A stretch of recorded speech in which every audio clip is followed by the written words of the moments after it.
याने जे आंदोलन सुरू केलेलं आहे आणि मुंबईच्या आंदोलनाच्या संदर्भात ज्या बातम्या आपल्या कानावर येत आहेत त्या बातम्या इतक्या क्लेशदायक आहेत की मुंबईत जे आंदोलनकर्ते गेलेले आहेत त्यांचा पाणी पुरवठा, त्यांच्यासाठी पाणी नाही, सगळ्या ह्या ज्या तिथल्या गैरसोयी आहेत तिथल्या गैरसोयी ह्या शासनाच्या माध्यमातून केल्या जात आहेत अशा प्रकारच्या बातम्या सगळीकडे प्रसृत झालेल्या आहेत। आणि ही अत्यंत खेदाची गोष्ट आहे की आंदोलन करण्याचा संविधानिक अधिकार असताना त्या आंदोलनकर्त्यांची अशा पद्धतीनं हेळसांड करणं हे शासनाच्या दृष्टीनं कुठेतरी लज्जास्पद स्वरूपाची गोष्ट आहे।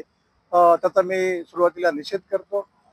इथे नांदेडला जिल्हाधिकारी कार्यालयासमोर आमच्या हातगाव तालुक्यातील हडसणी येथील दत्ता पाटील सूर्यवंशी यांनी सुद्धा उपोषण त्याच मागणीसाठी की मराठा समाजाला ओबीसी मधून आरक्षण मिळालं पाहिजे ही मागणी करण्यासाठी त्यांनी सुद्धा गेल्या 4 दिवसांपासून इथे आमरण उपोषणाला सुरुवात केलेली आहे।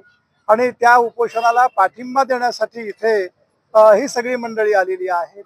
आम्ही तर 3 वर्षांपूर्वी जे गंगापूर इथे 43वे मराठवाडा साहित्य संमेलन झालं होतं त्या साहित्य संमेलनाच्या मंचावरून मराठवाडा साहित्य परिषदेचे अध्यक्ष कौतिकराव ठाले पाटील यांनी जाहीर पाठिंबा दिलेला होता मनोज जनागे पाटील यांच्या या आंदोलनाला।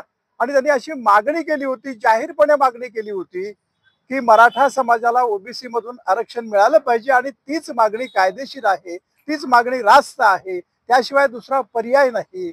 अशा प्रकारची मागणी तिथे कौतिकराव ठाले पाटील यांनी केलेली होती आणि मी सुद्धा माझ्या अध्यक्षीय भाषणातून त्या मागणीला पाठिंबा दिलेला होता।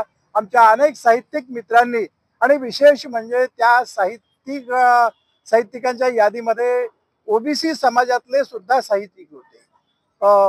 तेव्हा हा सगळा जर आपण पाठिंबा जर लक्षात घेतला तर शासन वेळ खाऊ धोरण का अवलंबतं लक्षात येत नाही। त्यामागे शासनाची भूमिका काही आपल्या लक्षात येत नाही आणि त्यामुळे संपूर्ण समाज हा संभ्रमावस्थेत दिसतो।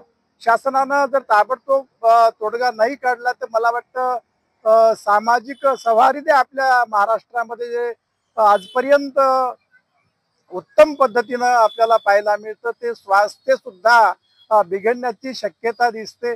आणि ह्यासाठी जबाबदार कोण की तुम्ही राजकारण जरूर करा, तुमचे राजकीय डावपेच तुमच्या निवडणुकांच्या काळामध्ये तुम्ही जरूर दाखवा, परंतु काही समाज जर त्यांच्या सामाजिक मागण्यांसाठी पुढे येत असतील आणि सनदशीर मार्गाने जर आपले प्रश्न मांडत असतील तर त्या गोष्टी तुम्ही उद्ध्वस्त करण्याचा वेगवेगळे कट आखून आता आज पहा मीडियामध्ये कालपर्यंत ज्या बातम्या आल्या होत्या त्या बातम्या आता वेगळ्या स्वरूपात